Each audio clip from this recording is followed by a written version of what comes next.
Frontline शोको साथमा south western state college Vasundhara Kathmandu. जोर्नी कवच हरेक दुखाइको प्राकृतिक निदान। सृजना ज्ञान सागर स्कुल तारकेश्वर 4 गोलढुङ्गा काठमाडौँ।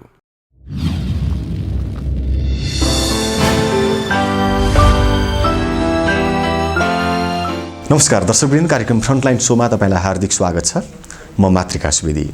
आजको कार्यक्रममा पनि म निरन्तर चाहिँ राजनीतिक संवादका विषयवस्तुलाई नै कार्यक्रममा उठाउँछु। आज मसँग एकजना युवा नेता हुनुहुन्छ, नेपाल समाजवादी पार्टीका युवा नेता दीपक महतोसँग संवाद गर्न गइरहेको छु। आज म विशेष गरी उहाँसँग नेपालको समसामयिक राजनीति, आउँदै गरेको संसदीय निर्वाचन, यसमा युवाको उपस्थितिको सम्भावना, ठुला राजनीतिक दलहरूले युवालाई पत्याउने आधार, उहाँ एउटा गठबन्धनभित्रकै दलको नेता भएको हिसाबले र सर्लाही जिल्ला क्षेत्र नम्बर 3 बाट प्रतिनिधि सभा सदस्यको आकांक्षी र एउटा प्रत्याशी पनि हुनुहुन्छ। उहाँले टिकट पाउने सम्भावना कतिको छ, उहाँलाई उहाँको पार्टीले त पत्यायो, तर गठबन्धनले कतिको पत्याउला, सर्लाही 3 का नागरिकले दीपक महतोलाई कतिको चाहन्छन्, यदि उहाँले टिकट पाउनुभयो भने उहाँले गर्ने काम के हुन्, उहाँले जनतामाझ लिएर जाने एजेन्डा के हुन्, घोषणापत्र कस्तो हुन्छ, सँगसँगै उहाँले जित्ने आधार के छन् त। उहाँ एउटा युवा भएर राजनीति गर्दा, जस्तो हामी युवाहरू राजनीतिप्रति निराश छौँ भने उहाँ राजनीतिमा लागिरहेको युवा कतिको निराश हुनुहुन्छ या आशावादी हुनुहुन्छ। नेपाली राजनीतिले अब आगामी दिनमा या चुनावपछि तय गर्ने बाटो कस्तो हो, लगभग यसो सिन हेर्दाखेरि अहिलेकै सत्ता चाहिँ चुनाव पछाडि पनि दोहोरिएला जस्तो देखिन्छ।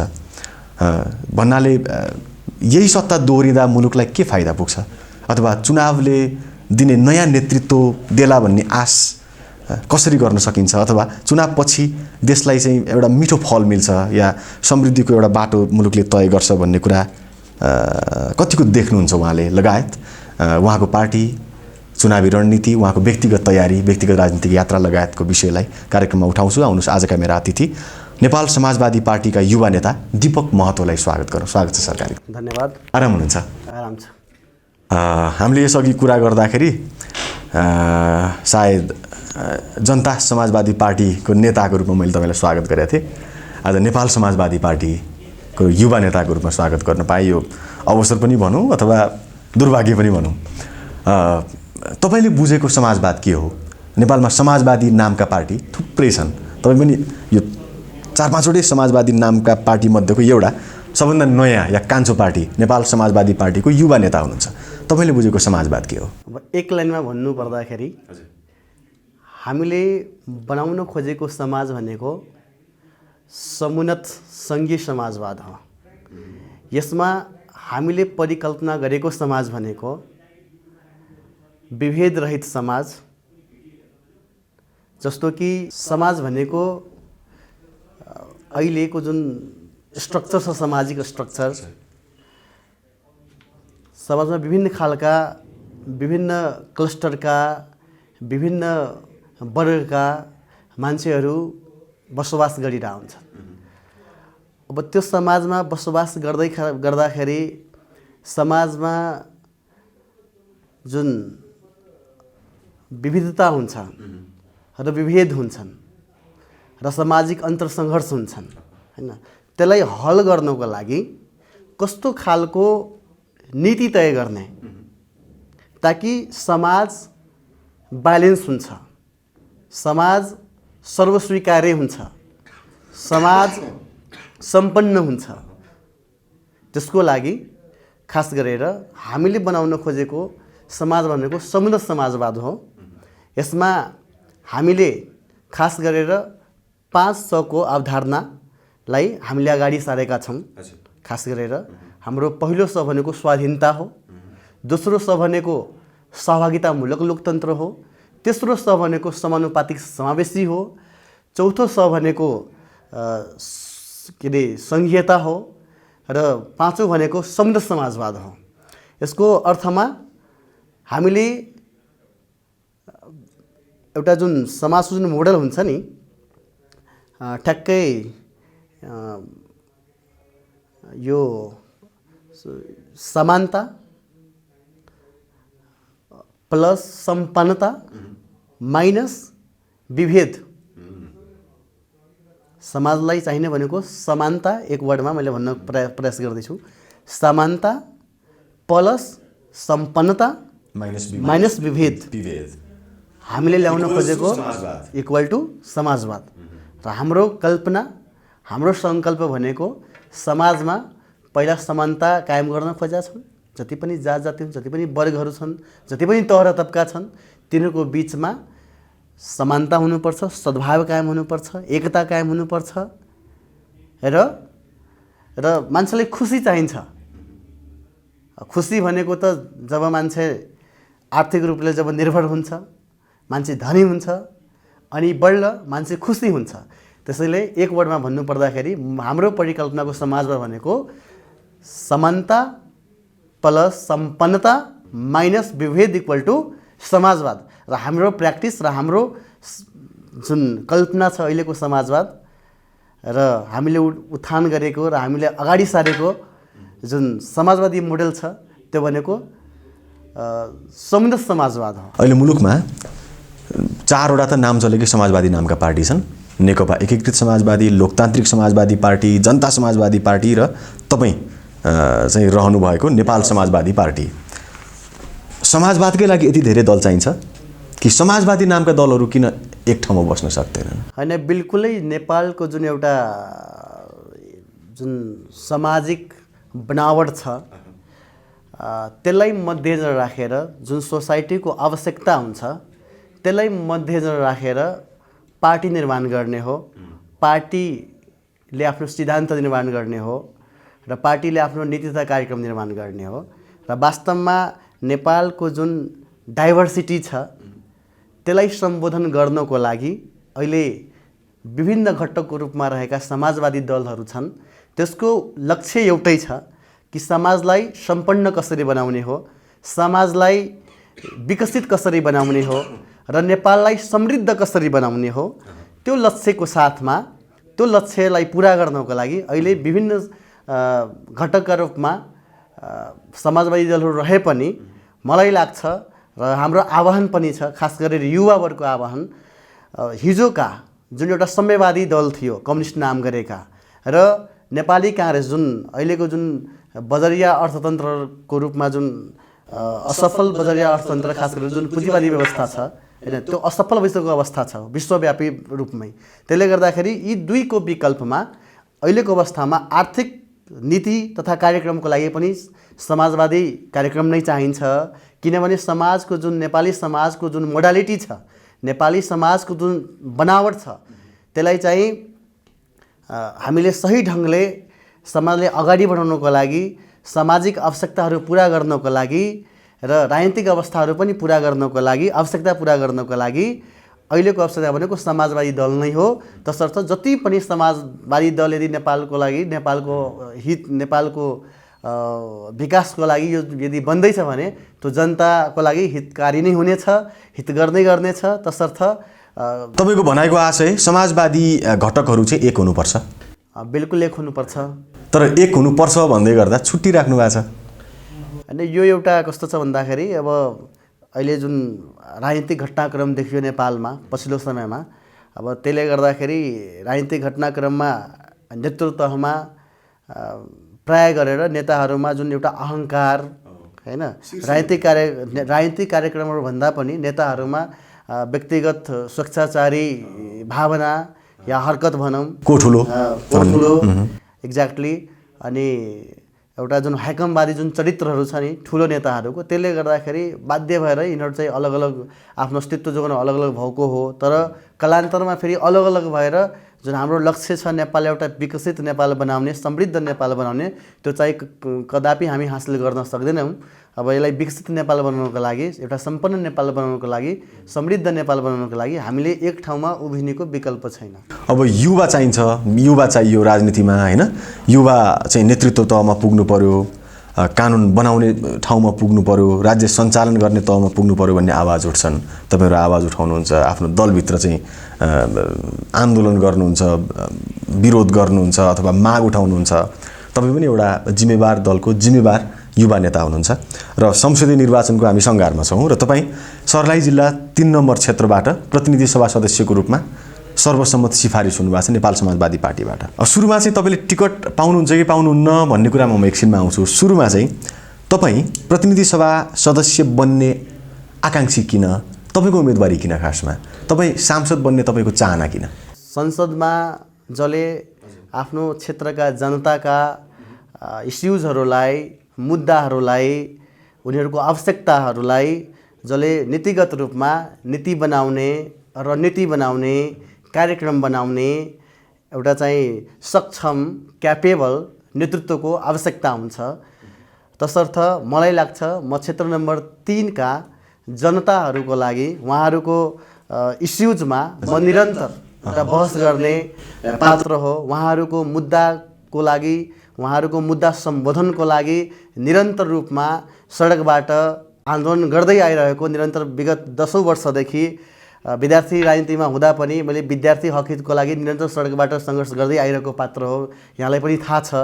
र विगत मेरो इतिहास हेर्नुहुन्छ भने म राजनीतिमा निरन्तर जहाँ जहाँ राज्यले व्यतिथि गरे हुन्छन्, जहाँ जहाँ राज्यले असमान व्यवहार गरे हुन्छ, म जहिले पनि जनताको पक्षमा सडकबाट वकालत गर्ने एउटा पात्र हो। तसर्थ सर्वप्रथम त म आफ्नो जनताको जति पनि समस्याहरू छन्, जति पनि मुद्दाहरू छन्, ती मुद्दाहरूलाई नीतिगत रूपमा म पार्लियामेन्टमा, सदनमा म सहज ढङ्गले उहाँहरूको आवाज उठान गर्न सक्छु, उठाउन सक्छु र उहाँहरूको आवश्यकतालाई संसदबाट सम्बोधन गराएर उहाँहरूको हक हितमा, उहाँहरूको अधिकारको लागि संसदबाट नीति, योजना तथा कार्यक्रम म सजिलैसँग बनाउन सक्छु।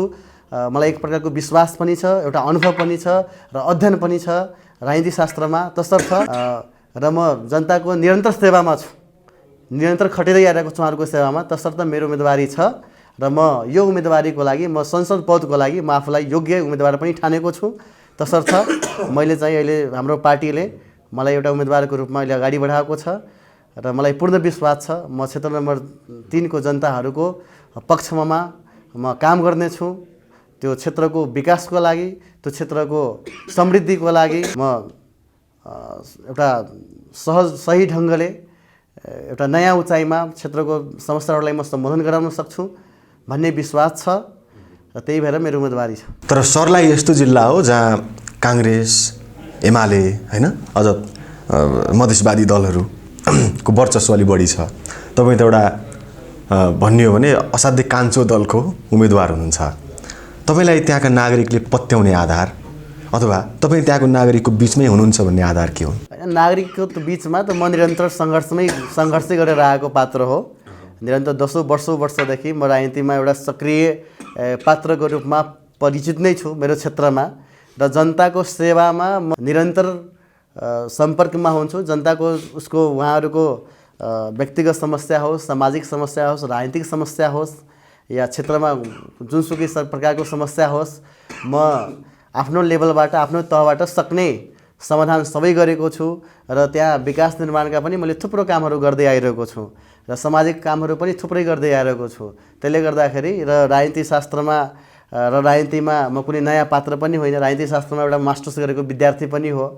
त्यो पनि मेरो एउटा अब्बल पक्ष हो र म एउटा योग्य उम्मेदवार छु भन्ने कुरा त्यहाँको जनतालाई पनि थाहा छ र जुन विगतमा जति पनि पार्टीहरू जिते त्यसले क्षेत्रको लागि र जनताको लागि खासै उपलब्धिमूलक काम के कति गरे त्यसको पनि जनताले मूल्याङ्कन गरिरहनु भएको छ। तसर्थ क्षेत्र नम्बर 3 को जनता मलाई लाग्छ यसपालि परिवर्तन खोज्नु भएको छ, रूपान्तरण खोज्नु भएको छ, नयाँ नेतृत्व खोज्नु भएको छ। तसर्थ मलाई लाग्छ यो आगामी मङ्सिर 4 गते हुने निर्वाचनमा क्षेत्र नम्बर 3 को आदरणीय जनसमुदाय र त्यहाँका जनताहरूले मलाई लाग्छ परिवर्तनको पक्षमा र एउटा नयाँ नेतृत्वको पक्षमा मतदान गर्नुहुनेछ भन्ने मलाई चाहिँ पूर्ण विश्वास। तर गठबन्धन छ हैन? अब तपाईँ त्यहाँ भिज्नु भएको छ, त्यहाँको एउटा सक्षम युवा हुनुहुन्छ, त्यहाँको नागरिकले पत्याउने थुप्रै आधारहरू छन् र पनि गठबन्धन छ। गठबन्धनमा तपाईँ भएको पार्टीभन्दा ठुला दलका चाहिँ उम्मेदवारहरू हुन सक्छन्। तपाईँले टिकट पाउने सम्भावना कतिको छ? होइन, प्रयासरत छ। अब गठबन्धनमा पनि कस्तो छ भन्दाखेरि अहिले पुरै नेपालभरि नै कस्तो ट्रेन्ड छ भन्दाखेरि गठबन्धन होस् या पार्टी होस्, गठबन्धनले पनि सक्षम उम्मेदवारलाई, युवा उम्मेदवारलाई, नयाँ उम्मेदवारलाई अगाडि सार्यो भने त्यहाँ जित्ने सम्भावना देखिन्छ। नभए फेरि पुरानो पात्रलाई यदि अगाडि सार्ने हो भने मेरै क्षेत्रमा मलाई लाग्छ अगाडि सार्ने हो भने त्यहाँको जनताले न्याय पाउँछ जस्तो मलाई लाग्दैन। तसर्थ त्यहाँको जनतालाई पुरा गर्न पनि गठबन्धनले यसपालि नयाँ उम्मेदवार, सक्षम उम्मेदवार, योग्य उम्मेदवार, युवा उम्मेदवार म पनि निरन्तर सम्पर्कमा छु शीर्ष नेताहरूसँग। गठबन्धन आश्वासन पाएको छु र मलाई लाग्छ उहाँहरूले पनि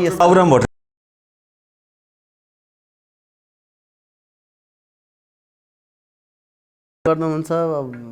अर्को हाम्रो अध्यक्ष कमरेड नेकपा माओवादीका प्रचण्डजीले पनि सहयोग गर्न सक्नुहुनेछ। अब सबै ठाउँमा कुराहरू भइरहेको छ। फेरि त्यो क्षेत्र त यस अगाडि नेकपा माओवादी केन्द्रले जितेको, वाम गठबन्धन भएको थियो त्यतिखेर, उहाँको पनि दाबी होला? दाबी छ, तर कस्तो छ भन्दाखेरि क्षेत्रको आवश्यकता के, जनताको भावना के, जनताले के खोजिरहेछन् होइन, त्यो कुराले पनि नेतृत्वले चाहिँ अलिकति मनन गर्दाखेरि बेटर हुन्थ्यो। सर्लाही 3 का नागरिक यस अगाडि त्यहाँबाट निर्वाचित सांसद पूर्व मन्त्री रामेश्वर राय यादव, उहाँको कार्यकालप्रति कतिको सन्तुष्ट छन्? उहाँको कार्यकालप्रति तपाईँ पनि त्यहाँको मतदाता हुनुहुन्छ। अब नागरिकको स्तरले यदि मैले भन्ने हो भने उहाँको खासै कामहरू त्यस्तो खासै देखिएन जनस्तरमा। किनभने संसदले जति पनि अब विकासका कार्यक्रमहरू गर्नुपर्ने थियो त्यो खासै देखिएन र उहाँको जनताको जुन सवालहरू छन्, जस्तो नागरिकताको सवाल भनौँ या जनजीविकाको सवाल भनौँ या सामाजिक सरोकारका विषयहरू वस्तु भनौँ, त्यो विषयहरूमा त्यहाँको तत्कालीन सांसद ले जति जिम्मेवारीपूर्ण ढङ्गले काम गर्नु पर्थ्यो त्यति जिम्मेवारीपूर्ण ढङ्गले कामहरू गरेको देखिएन। तसर्थ जनताले मनसा यसपालि बनाउनु भएको छ। जनताले यदि उहाँको विकल्प खोजिरहनु भएको छ, त्यसले गर्दाखेरि मैले आफ्नो उम्मेदवारी पनि पेश गरेको छु। गठबन्धन दलभित्रका सबै शीर्ष नेताहरू समक्ष मैले आफ्नो उम्मेदवारी पेश गरिसकेको छु र अहिलेसम्म गठबन्धन दलभित्रका सम्पूर्ण नेतृत्व तहले अहिलेसम्म सकारात्मकै मलाई आश्वासन दिनुभएको छ र मलाई पूर्ण विश्वास छ उहाँहरूले न्याय गर्नुहुनेछ। नभए यदि पुरानै पात्रलाई कन्टिन्यू गर्नुभयो भने मेरो बुझाइ के छ भन्दाखेरि त्यो तह यदि माओवादीले मात्रै घमण्ड गर्छ, यो तह मेरो हो, यो ठाउँ मेरो हो, यो भाग मैले लिनुपर्छ यदि मात्रै घमण्ड यदि गरिदियो भने त्यो ठाउँ लस पनि हुनसक्छ। तपाईँ भन्नाले विद्रोही या बागी पनि उठ्न सक्नुहुन्छ, अवस्था आउन सक्छ, जनताले चाहना पनि त्यो राख्न सक्छन् होइन। अब अघि त यहाँले अलिकति नीतिगत कुरा संसदमा उठाउँछु, नीति बनाउने कुरामा भूमिका खेल्छु, नागरिकको आवाज संसदमा बोल्ने सवालमा चाहिँ म सांसदको हैसियतमा भूमिका निर्वाह गर्न सक्छु भन्नुभयो। नागरिकले त्यो सबै कुरा महसुस गर्दैनन्। नागरिकले चाहिँ आफ्नो क्षेत्रमा के विकास भयो, विशेष गरी भौतिक पूर्वाधार विकास जो नागरिकसँग प्रत्यक्ष जोडिन्छन्, त्यसमा चाहिँ अहिले सर्लाही 3 मा देखिएको खास समस्या के हुन् होइन। र तपाईँ यदि टिकट पाउनुभयो र जित्नुभयो, प्रतिनिधि सभा सदस्य बन्नुभयो भने सर्लाही 3 मा नागरिकले, मतदाताले अथवा सर्लाही 3 का आम त्यहाँका वासीहरूले चाहिँ महसुस गर्न सक्ने विकासको मोडल कस्तो हुन्छ, तपाईँले के गर्नुहुन्छ? बिल्कुल, मैले त ठुलो कार्ययोजना बनाएको छु, तर यहाँ भन्न मलाई लाग्छ उपयुक्त समय नहोला। खास गरेर कुनै पनि ठाउँको विकासको लागि हामीले सर्वप्रथम त्यहाँको भौतिक पूर्वाधार बलियो बनाउनुपर्छ, कनेक्टिभिटी जोड्नुपर्छ। त्यसमा पहिलो पूर्वाधारको सडक नै हो र अझै पनि सर्लाही जिल्लामा हुन त नगर सरकारको पुनर्संरचना भइसकेपछि स्थानीय तहमा विगत 5 वर्षदेखि जुन स्थानीय तहमा मेयरहरूको पदपूर्ति जुन भयो त्यतिखेरदेखि केही अधिकांश रूपमा बाटोघाटो बने पनि भित्री रूपमा केही विकास भए पनि बाटोघाटोको सवालमा, तर अझै पनि जुन ठुल्ठुला योजनाहरू छन्, ठुल्ठुला बाटाघाटा छन्, त्यो अझै पनि पुरा भएको छैन। तसर्थ पहिलो कुरा त मेरो सोच के छ भन्दाखेरि मेरो क्षेत्रमा लगभग ठुलो बाटाहरू लगभग 100 देखि 120 किलोमिटरको ठुला बाटाहरू पर्छन्। पहिलो कुरा त त्यो बाटाघाटा एकदमै पक्की गर्नुपर्छ, किनभने जबसम्म कनेक्टिभिटी हुँदैन, एक ठाउँबाट अर्को ठाउँमा आवाजावत सहज हुँदैन, तबसम्म प्रत्यक्षमा जनताले फिल गर्दैन। तसर्थ विकासको मुख्य पूर्वाधारमध्ये सडक पनि हो, यातायात पनि हो। तसर्थ मेरो फोकस भनेको यातायातलाई हामीले चाहिँ विशेष फोकस गर्नुपर्छ।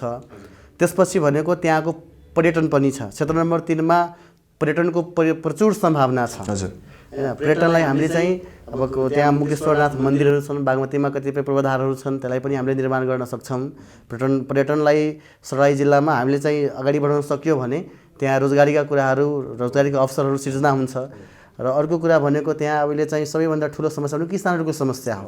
किसानहरूको खेतमा सहज ढङ्गले इरिगेसन नहुनु, सिँचाइ नहुनु, र मलाई लाग्छ खेतमा अहिले पोलिङ गरिदियो भने हैन, जस्तो अब संसदले त संसदीय कोषमा टन्नै पैसा पाउँछन् हैन, त्यही संसदीय कोषको पैसाले खेतमा हामीले पोलिङ गर्दै इलेक्ट्रिसिटी विस्तार गरिदियो भने, विद्युत प्रसारण लाइन विस्तार गरिदियो भने उनलाई खेतीपाती गर्न सजिलो हुन्छ, उत्पादन पनि बढ्ने हो किसानको हक हितमा।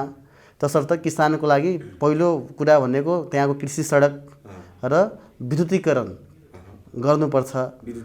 हजुर, विद्युत सिँचाइ। र त्यसपछि भनेको शिक्षा क्षेत्रमा, शिक्षामा अब हाम्रो सराई क्षेत्र नम्बर 3 भनेको ह्युज पपुलेसन भएको ठाउँ हो, तर अझै पनि स्कुल कलेजहरू जति हुनुपर्ने थियो त्यो लेभलमा छैन, र त अझै पनि टेक्निकल क्याम्पसहरू त पिटिकै छैन। तसर्थ अब चाहिँ खास गरेर त्यहाँ चाहिँ अब इन्जिनियरिङ क्याम्पसहरू, खास गरेर प्राविधिक शिक्षा इन्जिनियरिङ क्याम्पसहरू, अब अहिलेसम्म त्यहाँ पिसिएल सिटिबिटीका जुन कोर्सहरू छ नि, नर्सिङ क्याम्पसहरू, तपाईँको जनरल मेडिसिनको क्याम्पसहरू त्यस्तो खासै छैन। अब त्यहाँ चाहिँ दक्ष जनशक्ति उत्पादनको लागि हामीले विशेष फोकस गर्नु भनेको यो प्राविधिक शिक्षा, यो इन्जिनियरिङ क्याम्पसहरू स्थापना गर्ने, जस्तो यो पिसिएल नर्सिङ जस्ता शैक्षिक संस्थाहरू स्थापना गर्ने। यसको अलावा स्वास्थ्य क्षेत्रमा भनौँ त 15 बेडको अस्पताल सबै नगरपालिका स्तरमा 1500 को अस्पताल सरकारले एक प्रकारको चाहिँ निर्णय गरिसकेका छन्, तर अझै सुचारू भएको छैन। अब त्यसलाई कन्टिन्युटी पूर्वाधार पनि बनिसकेका छैन होला। पूर्वाधार बन्दैछ, कति ठाउँमा बन्दैछ, कति ठाउँमा बन्दै छैन। मेरो क्षेत्रमा लगभग कोठाहरू चाहिँ बन्दै छन्, बिल्डिङहरूको चाहिँ टेन्डर लागिसकेका छन्, तर त्यो चाहिँ पर्याप्त होइन हैन। नगर स्तरमा जुन बढतवाको जुन पपुलेसन छ, हरियोनको जुन पपुलेसन छ, बागमतीको जुन पपुलेसन छ, त्यो कुनै अर्थ राख्दैन। त्यसलाई चाहिँ एक्सपान्सन गर्नुपर्छ। मेरो विचारमा कम्तीमा त्यसलाई चाहिँ 50 बेडको रूपमा एक्सपान्सन गर्नुपर्छ, र सरकारी स्तरबाट त्यसलाई चाहिँ हामीले विस्तार गर्दै त्यहाँ सर्व सुविधा सम्पन्न अति अत्याधुनिक किसिमको अस्पतालको व्यवस्थापन गर्नुपर्छ, स्थापना गर्नुपर्छ। किनभने अहिले सामान्यभन्दा सामान्य चोटपटकदेखि लिएर कुनै पनि प्रकारको चाहिँ विकराल समस्या भयो भने शारीरिक रूपमा, मानसिक रूपमा हामीले चाहिँ काठमाडौँ धाउनुपर्ने हुन्छ, वीरगञ्ज जनकपुरसम्म पुग्नुपर्ने हुन्छ, र इभेन डेलिभरी केसहरूमा पनि प्राय गरेर वीरगञ्जै जनकपुर धाउनुपर्ने हुन्छ। त्यो अर्थमा चाहिँ त्यो क्षेत्रमा खास गरेर बर्तवामा मैले चाहिँ परिकल्पना गरेको एउटा ठुलो हेल्थ हब चाहिन्छ, र स्वास्थ्य क्षेत्र एकदमै ठुलो चाहिन्छ, र त्यो चाहिँ हामीले सजिलैसँग गर्न सक्छौँ। अहिले त्यत्रो ठुलो एउटा सांसदले चाह्यो भने त्यो गर्न सक्छ, मजाले सक्छ। सांसदले चाहनु भने 200 बेडको अस्पताल सञ्चालन गर्न सक्छ, 500 बेडको अस्पताल स्थापना गर्न सक्छ, र मजाले सञ्चालन गर्न सकिन्छ। र तपाईँले जित्नुभयो भने तपाईँ गर्नुहुन्छ? म सहज ढङ्गले गर्न सक्छु। तपाईँको कार्यकालभित्रै? म आफ्नो कार्यकालभित्र अहिले जुन थालिने भएको जुन कुराहरू छ नि, म त निरन्तर स्वास्थ्य सेक्टरका ठुल्ठुला जति पनि मन्त्रालय स्तरका जुन तपाईँको कर्मचारीहरू छन्, सचिव लगायत सम्बन्धित विभागका डिजीहरूसँग मेरो त निरन्तर सम्पर्कमै हुन्छु। प्रायः सबै डिपार्टमेन्टका ब्युरोक्रेटसँग मेरो राम्रै सम्बन्ध छ। सकिन्छ। एउटा संसदले चाहियो भने त्यहाँका जनताको नीति निर्माण मात्रै नभएर त्यहाँ जनतालाई चाहिने जति पनि भौतिक सेवा सुविधाका कुराहरू छन् त्यो सबै निर्माण गर्न सक्छन्। तसर्थ मलाई लाग्छ त्यहाँका स्वास्थ्य क्षेत्र, शिक्षा क्षेत्र र भौतिक पूर्वाधारमा खास गरेर बाटाघाटा हैन, तपाईँभित्रको यो क्षमता तपाईँले जति बताइरहनु भएको छ, म सांसद भएँ भने गर्ने यो कामहरू गर्छु भनेर मोटा कामहरू, तपाईँभित्रको यो अन्तर्निहित क्षमता प्रति तपाईँका मतदाता या तपाईँका निर्वाचन क्षेत्रका नागरिक सचेत छन् दीपक महतोले चाहिँ गर्न सक्छ भनेर? जनतालाई तपाईँले कतिको आफ्नो बारेमा भन्न सक्नु भएको छ मेरो प्रश्नको आन्सर? होइन, मैले विगतमा गर्दै आइरहेको पनि छु। मैले यसपालि पनि नेपाल सरकारबाट विविध शीर्षकमा मैले योजनाहरू लगेर काम सम्पन्न गराएको छु र मैले जति पनि काम गराएको छु त्यो भनेको एउटा नमुना कामकै रूपमा आफ्नो परिचय बनाएको छ हैन।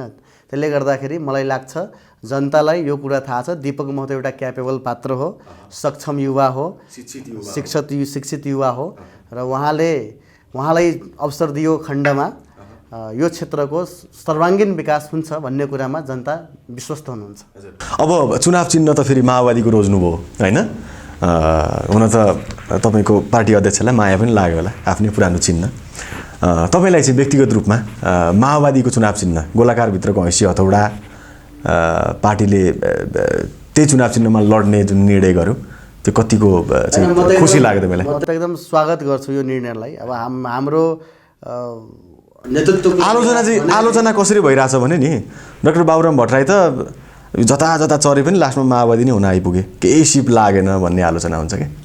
होइन, आलोचना भन्दा पनि यो कस्तो छ भन्दाखेरि यो देश निर्माणको प्रक्रियामा होइन र देशलाई जुन एउटा आवश्यकता छ नि समृद्धिको, हामीले भनेको छौँ कि समृद्धि अहिले यो युग भनेको समृद्धिकरणको युग हो होइन। अब समृद्धिकरण गर्नको लागि, देशले समृद्धि हासिल गर्नको लागि कहिलेकाहीँ हामी बाटोमा हिँड्दाखेरि कहिलेकाहीँ सिधै नहिँडेर कहिलेकाहीँ बाङ्गोटिङ्गो पनि हिँड्नुपर्ने हुन्छ लक्ष्यमा पुग्नको लागि। तसर्थ यो बिग इस्यु होइन। चुनाव चिन्ह भनेको जे पनि हुनसक्छ, तर हिजोको दिनमा हँसुवा थोडा एउटा स्थापित चुनाव चिन्ह हो होइन, पहिलादेखि नै प्रयोग हुँदै आइरहेको र हामी पनि कस्तो नेतृत्व भनेको हामी एउटा मधेस आन्दोलन र तपाईँको जनयुद्धकै आन्दोलनको राप र तापमा हामी एउटा स्थापित नेतृत्व पङ्क्तिमा पर्छौँ।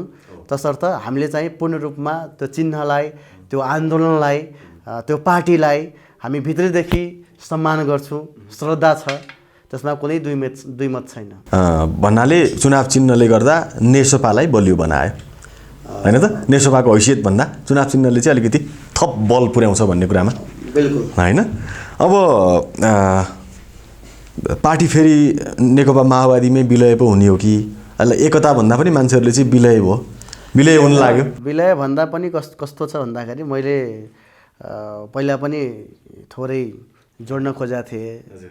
यो हजुरले पहिला प्रश्न उठाउनु भएको थियो यो के समाजवाद भनेर होइन। अहिलेको वास्तवमा जुन कार्यभार छ, अहिलेको जुन आवश्यकता छ नेपाली समाजको, जुन देशको आवश्यकता छ, त्यसलाई पुरा गर्नको लागि एउटा सशक्त दल चाहिन्छ, सशक्त वैकल्पिक दल चाहिन्छ। उनीसँग प्रष्ट भिजन, प्रष्ट विचार, प्रष्ट दर्शन सहितको नीति कार्यक्रम भएको दलको आवश्यकता छ र हामीले निरन्तर रूपमा भन्दै आइरहेका छौँ नेपालको जुन समृद्धि र विकासको जुन कुराहरू छन् त्यो भनेको यथास्थितिवादी दलहरूसँग सम्भव छैन। परम्परागत दलहरूले अहिलेको अभिभारा, अहिलेको आवश्यकतालाई पुरा गर्न सक्दैन। तसर्थ अहिलेको आवश्यकता र अहिलेको अभिभारालाई पुरा गर्न कि त पुराना दलहरू ध्रुवीकृत भएर आउनु पर्यो, एउटा आफूलाई चाहिँ पूर्ण रूपान्तरण गरेर आउनु पर्यो र पुरानै अवस्थामा यो देशको म काँसुली फेर्छु, यो देशलाई विकास गर्छु यदि भन्यो भने त सम्भव छैन। त्यसले गर्दाखेरि सोच, कार्यक्रम र यो कार्यगत एकता सबै कुराहरूमा हाम्रो सोच र ध्येय के छ भन्दाखेरि एउटा चाहिँ समाजवादी केन्द्र बनाऊँ होइन। जुन हाम्रो जति पनि समाजवादी घटकहरू जुन छ अहिले जुन देखा परेका, जुन देश र जनताको समृद्धि चाहने, देश र जनताको पक्षमा न्याय चाहने जुन दलहरू छ तिनीहरूको बिचमा एउटा एकता हुनुपर्छ, एउटा आपसी ध्रुवीकरण हुनुपर्छ भन्ने नै हो। तसर्थ अहिलेको आवश्यकता र अहिलेको औचित्य भनौँ या परिस्थितिले सिर्जना गरेको अवस्था भनौँ, अहिलेको अवस्था भनेको समाजवादी केन्द्र नै हो र हामी एकता गर्नुभन्दा पनि अहिले चाहिँ बृहत ध्रुवीकरणको अभ्यास भइरहेको अवस्था छ। हामी अहिले चाहिँ बृहत ध्रुवीकरणको मोडलमा अगाडि बढ्ने भन्ने कुरो छ। तसर्थ हिजोका माओवादी, हिजोका नयाँ शक्ति भनौँ या नेसपा भनौँ या जुनसुकै दल पनि हुनसक्छ, माधव नेपालजी नेतृत्वको नेकपा समाजवादी केन्द्र के अरे एकीकृत समाजवादी भनौँ, यो सबै दलहरू मिलाएर एउटा चाहिँ प्रगतिशील शक्ति बनाउनुपर्छ, प्रोग्रेसिभ फोर्स बनाउनुपर्छ, जसले चाहिँ नेपालको विकास र समृद्धिलाई चाहिँ हासिल गर्न सकोस् आफ्नै एउटा जीवनकालमा। त्यही भएर अहिले चाहिँ जोस् खहरेहरू एक्लै सागर पुग्छु भनेर हिँड्दाखेरि नदीमा नभेटी सुखै छैन होइन। अब डाक्टर बाबुराम भट्टराई अब बुढो हुँदै जानुभयो। अब उहाँले खासै उहाँसँग जति चाहिँ एउटा आम नागरिकको युवाको एउटा जुन अपेक्षा थियो, जुन बाबुराम भट्टराईले चाहिँ गर्नुहुन्छ है भन्ने एउटा जुन आशा थियो, अब चाहिँ निराशामा परिणत हुँदै गयो भनिन्छ नि। जस्तो डाक्टर बाबुराम भट्टराईबाट नि अब चाहिँ केही खासै देशले पार पाउनेवाला छैन भन्ने एउटा जमात बढ्दै गयो। त्यो स्वाभाविक हो होइन। उहाँले त एउटा व्यक्तिगत रूपमा त उहाँ त सफल भइसक्नु भएको छ होइन। एउटा ठुलो राजनीतिक क्रान्ति गरेर एउटा प्रधानमन्त्री बनेर होइन, उहाँले गर्नुपर्ने जति कामहरू थियो उहाँले गरिसक्नु भएको छ होइन। हो बिल्कुल, सफल अर्थमन्त्री, सफल प्रधानमन्त्री उहाँले एक हिसाबले जे जति गर्नुपर्ने थियो उहाँले गरिसक्नु भएको छ।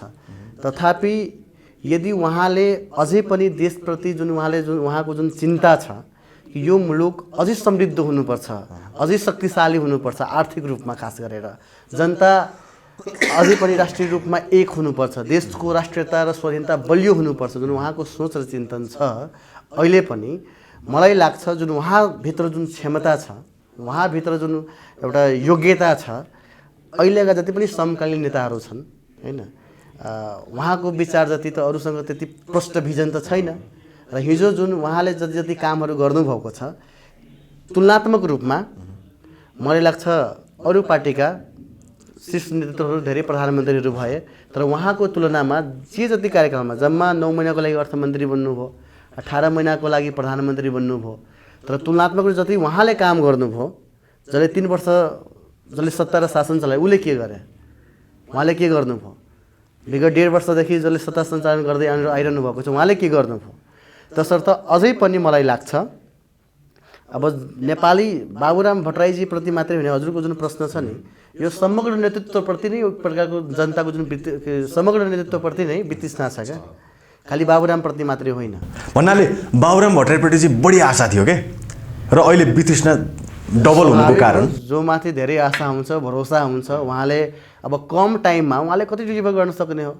उहाँलाई त दुईचोटि प्रधानमन्त्री हुँदाखेरि 2 चोटि बजेट पनि ल्याउन दिनु भएन होइन। 9 महिनामा तपाईँले के गर्ने। आजभन्दा 10-15 वर्ष अगाडि डाक्टर बाबुराम भट्टराईभित्र त्यो जुन क्षमता थियो नि, जुन जुनुन थियो नि काम गर्ने, जुन चाहिँ देशको युवाको भविष्यप्रतिको चिन्ता थियो नि, अहिले पनि उस्तै छ, अझै पनि छ, पहिलाभन्दा अझै सशक्त भएर। तर महसुस किन छैन हामीलाई होइन? महसुस त अब यस्तो छ, नेपालमा जति पनि राजनीतिक दलहरू छन् नि, अब दलप्रति नै सबै जनताको एक प्रकारको वितृष्णा, निराशा, अविश्वास बढ्दै जाँदाखेरि उहाँ कसरी अछुतो हुन्छ। तर अझै पनि म भन्छु, अहिले पनि समकालीन नेताहरूमा उहाँ जतिको सशक्त, उहाँ जतिको अब्बल नेतृत्व अझै पनि छैन नेपालमा। मलाई लाग्छ अझै पनि उहाँले यदि वास्तवमा सबै दलले वास्तवमा नेपालको विकास यदि समृद्धि चाहेको छ भने निशर्त रूपमा गठबन्धनले उहाँलाई यदि प्रधानमन्त्री, उहाँको पावर पद के छ, कस्तो छ, विगत के छ, इतिहास के छ, त्योसँग कुनै पनि कम्पेरिजन विज्ञतालाई मात्रै के छ बनाएर बिल्कुल बिल्कुल, अनि उहाँको दक्षतालाई चाहिँ होइन, प्रशासनिक क्षमतालाई होइन, यदि वास्तवमा गठबन्धनले वास्तवमा यदि यो देशलाई विकास र तीव्र विकास र समृद्धि यदि वास्तवमा गर्न खोजेको छ भने निशर्त रूपमा उहाँलाई चाहिँ प्रधानमन्त्रीको रूपमा अगाडि सार्नुपर्छ। र मलाई लाग्छ उहाँलाई प्रधानमन्त्रीको रूपमा अगाडि सार्यो भने जनता फेरि उत्साहित हुन्छ, किनभने सबैलाई थाहा छ, भित्री रूपमा सबले भन्छ Baburam is a great person, सबैले भन्छ, मनमा सबैलाई छ, उहाँले सक्नुहुन्छ, गर्नुहुन्छ, तर उहाँले खासमा अवसर नपाएको, उहाँले त बनाउन खोज्नु भएकै हो नि। अहिलेको जति पनि दलहरू छन् त्यो दलहरूभन्दा पृथक उहाँले बनाउन खोज्नुभयो, तर नेपाली जनताले खासै विश्वास गर्नु भएन, किनभने जनता भनेको त शक्तिको पछाडि लाग्ने हो होइन। अवस्था नेपालको जेसरी त भन्नु पनि पर्छ होइन, सत्ता र शक्तिको पछाडि लाग्ने हो, र उहाँ त सत्ता र शक्तिलाई त्यागेर आउनु भएको थियो। सत्ता र शक्तिलाई होइन, यहाँ कस्तो सत्ता र शक्तिमा बस्यो भने सधैँभरि राम्रो हुन्छ, एकपटकको झुन्ड पनि हुन्छ आफूसँग।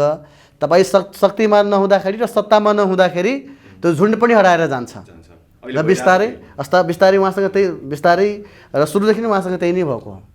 उहाँले पटक पटक भन्नुभएको छ कि नेकपा माओवादीभित्र हुँदाखेरि पनि जनयुद्धकालदेखि नै प्रचण्डसँग चाहिँ उहाँको मतभेद रहँदै आयो, त्यो विकसित हुँदै गयो, लास्टमा पार्टीबाट विद्रोह गर्ने अवस्थासम्म पुग्यो र उहाँले मुख्य दोषी प्रचण्डलाई दिएर पार्टीबाट विद्रोह गर्नुभयो। अहिले फेरि हामीले यो संवाद गर्दै गर्दाको 1-2 दिन अगाडि नै बाबुराम भट्टराईकै निवासमा प्रचण्ड जानुभयो, उहाँको फ्यामिलीसँग एउटा राम्रो तस्विरहरू बाहिर आइरहेछन्। यसले चाहिँ अब चाहिँ प्रचण्डले बाबुरामलाई पत्याउँदैछन् होइन? पत्याउने त जहिले पनि पत्याउनु भएको छ। उहाँ दुईजनाको मित्रता त व्यक्तिगत रूपमा पहिला पनि राम्रै थियो, अहिले पनि राम्रो छ र फ्युचरमा पनि राम्रै हुनेछ। तर सैद्धान्तिक हिसाबले, वैचारिक हिसाबले मात्रै उहाँले अलग बाटो रोज्नुभयो, खास गरेर देशकै एउटा चाहिँ समृद्ध बनाउने यात्रामा खास गरेर। तर बाबुरामजीको जुन एउटा सोच र चिन्तन, उहाँको विचार त स्थापित हो नि त, होइन? उहाँको जुन एउटा वैकल्पिक शक्ति बनाउनुपर्छ, एउटा वैकल्पिक अहिलेका जुन शक्तिहरू छन् त्यसलाई चाहिँ परास्त हुन्छ भन्ने जुन उहाँको जुन सोच र विचार र दर्शन थियो, आखिरमा त आज देखियो नि। अहिले दलप्रति कसले विश्वास गरिरहेछन्? अहिले ठाउँ ठाउँमा स्वतन्त्र युवाहरूले विद्रोह गर्दैछन्, अहिले स्वतन्त्र पार्टी बन्दैछन्। आखिरमा विचार नीतिगत हिसाबमा बाबुरामजीको जुन सोच र चिन्तन थियो त्यो स्थापित भएको छ। उहाँले 10 वर्ष अगाडि परिकल्पना गर्नुभएको थियो कि अहिले जति पनि दलहरू छन् यिनीहरूको अस्तित्व समाप्त हुँदैछ, कि त सुध्रौँ, हामीले विगतमा गरेका गल्तीहरू थिए, होइन? त्यसलाई सुधार गरेर नयाँ ढङ्गले रूपान्तरित भएर एक भएर अगाडि बढौँ भन्ने नै थियो उहाँको सोच। त्यो त स्थापित भयो, देशले खोजिरहेछ, नयाँ दलहरू खोज्दैछ। तर मलाई थोरै स्थापित भयो भने, अहिले रवि लामिछानेहरू जुन अभियानमा लाग्नु भएको छ, थोरै यो दल स्थापित भयो भने धेरै ठुल्ठुला नेताहरू, समाजका नयाँ युवा पङ्क्तिहरू सबै स्वतन्त्र पार्टीमा लाग्छन्। तर पुराना नेताले परित्याग गर्ने अवस्था बन्दैछ। यही चुनावले चाहिँ हैन, सायद अर्को चुनाव दिने परिणाम, तपाईँले देखेको परिणाम हामीले यसो सरसर्ती हेर्दाखेरि चाहिँ यस अघिकै अनुहारहरू दोहोरिन्छन्, यस अघिकै अनुहारहरू सत्तामा पुग्छन्, यतिौँ पटक प्रधानमन्त्री भन्ने त्यो काउन्ट हुन्छ, प्रधानमन्त्री भइसकेकै पात्र दोहोरिन्छ, अथवा देश अस्थिरतामा जसरी हिँडिरहेको छ उसै गरी हिँड्छ भन्ने अनुमान लाउन सकिन्छ। तपाईँले देखेको परिणाम अनुमान के हो चुनाव पछाडि? होइन, बिल्कुल यही नै हो। अब स्वाभाविक हो, गठबन्धन हुनु एउटा विशेष परिस्थितिमा यो गठबन्धन निर्माण भएको छ। यहाँलाई थाहा नै छ, जनताले त हिजोको दिनमा 2/3 बहुमत तत्कालीन केपी शर्मा ओली नेतृत्वको वाम पार्टी भनौँ, वाम गठबन्धन नेकपा एमालेलाई त दिएकै थियो नि। तर उहाँले किन 5 वर्ष सफलतापूर्वक चलाउन सक्नु भएन? दुईचोटि पार्लियामेन्ट विघटन गर्नुभयो, दुई पटक विघटन गरेर पनि अहिलेसम्म सत्ता र भत्ता खाइरहनु भएको छ, होइन? यो त विशेष परिस्थितिमा केपी ओलीजीको एउटा प्रतिगामी कदमलाई चाहिँ परास्त गर्नको लागि, होइन, यो गठबन्धन बन्या थियो, यो संविधान बचाउनको लागि बन्या थियो, होइन? जनताको अधिकार बचाउनको लागि बन्या थियो यो गठबन्धन। आखिरमा बचायो नि, 5 वर्ष त जेनतेन गरेर सरकार चलायो। र अहिले अब यसलाई अझै प्रभावकारी ढङ्गले मलाई लाग्छ यदि गठबन्धनकै सरकार यदि बनाउने हो भने, यो अझै पनि म भन्छु, यो कोसँग कति शक्ति, कोसँग कति सांसद भन्दा पनि व्यक्ति गठबन्धन भित्रका पनि व्यक्तिलाई हेरौँ, कि त नेपाली काङ्ग्रेसबाट नै दिनु छ भने सक्षमलाई दिउँ, होइन? शेरबहादुरजीसँग देश चल्दैन क्या अब, होइन? केपी ओलीजीहरूसँग देश चल्दैन क्या। तर उहाँ 6औँ मात्रै होइन 7औँ पटकसम्म प्रधानमन्त्री बन्ने आकांक्षा व्यक्त गरिरहनु भएको छ। नेपाली काङ्ग्रेस जस्तोले कि त विकल्प दिनुपर्छ, होइन? प्रचण्डजी त अझै गतिशील नेता हुनुहुन्छ, उहाँमाथि विश्वास गर्न सकिन्छ, होइन? उहाँले काम पनि धेरै गरेर देखाउनु भएको छ। र अझै पनि यदि वास्तवमा विकास र समृद्धि यदि हासिल गर्नु छ भने डाक्टर भट्टराई जस्तो नेतालाई, उहाँ जस्तो भिजनरी, सक्षम, योग्य नेतालाई देशको कार्यकारी प्रमुखमा एज अ प्रधानमन्त्रीको रूपमा उहाँलाई चाहिँ प्रोजेक्सन गरेर अगाडि बढायो भने निश्चित रूपमा विगत 5 वर्ष, फ्युचरको 5 वर्ष 10 वर्षभित्र हामी चाहिँ समृद्ध मुलुक बनाउन सक्छौँ। अन्तिममा छौँ दीपक सर, अन्तिममा अब तपाईँ फेरि सरलाई तिनकै नागरिक लक्षित आफ्ना केही भनाइ, त्यहाँका जनतालाई के भन्न चाहनुहुन्छ? आफ्नो नेतृत्व कसरी अघि बढ्छ, उहाँहरूको बिचमा तपाईँ कसरी अघि जानुहुन्छ, टिकट नपाए पनि तपाईँले उहाँहरूलाई गर्ने राजनीतिक सेवा, सामाजिक सेवा कस्तो हुन्छ, र तपाईँ त्यहाँका नागरिकलाई साक्षी राखेर तपाईँको राजनीतिक यात्रा अलिकति सुनाइदिनुहोस्। त्यही सब होइन, बिल्कुल राजनीति भनेको कुनै पेसा होइन, सेवा हो। र मैले टिकट पाए पनि नपाए पनि, चुनाव जिते पनि नजिते पनि म आफ्नो जनताको सेवामा निरन्तर खटिनेछु, उहाँहरूको सेवामा म निरन्तर रहनेछु भन्ने म प्रतिबद्धता जाहेर गर्न चाहन्छु। र म सांसद भए पनि नभए पनि मेरो तहबाट, मेरो लेभलबाट हुने विकास निर्माणका योजनाहरू र वहाँका जुन अधिकारका जुन कुराहरू छन्, जुन संविधानले जुन कुल्चिँदै संविधानमा छ तर केही राज्य सत्ताले, राज्य पक्षबाट र राज्यका केही पार्टीले खास गरेर जुन कुल्चिने प्रयास गर्दैछन् त्यसको म निरन्तर भण्डाफोर गर्नेछु। र म निरन्तर जनताको आवश्यकताको सवालमा, उहाँहरूको इस्युगत जति पनि मुद्दाहरू छ, चाहे नागरिकताको सवाल होस्, चाहे जनजीविकाको सवाल होस्, चाहे शिक्षाका सवाल होस्, चाहे स्वास्थ्यसँग सम्बन्धित मुद्दाहरू होस्, जुनसुकै सवालमा म उहाँहरूलाई निरन्तर रूपमा उहाँहरूको आवश्यकतालाई पुरा गर्न, उहाँहरूको सेवाको लागि म निरन्तर रूपमा खटिनेछु, लाग्नेछु भन्ने म प्रतिबद्धता जाहेर गर्न चाहन्छु। हुन्छ, तपाईँको आगामी राजनीतिक यात्रा सुखद, सफल र सबल रहोस्। धेरै शुभकामना।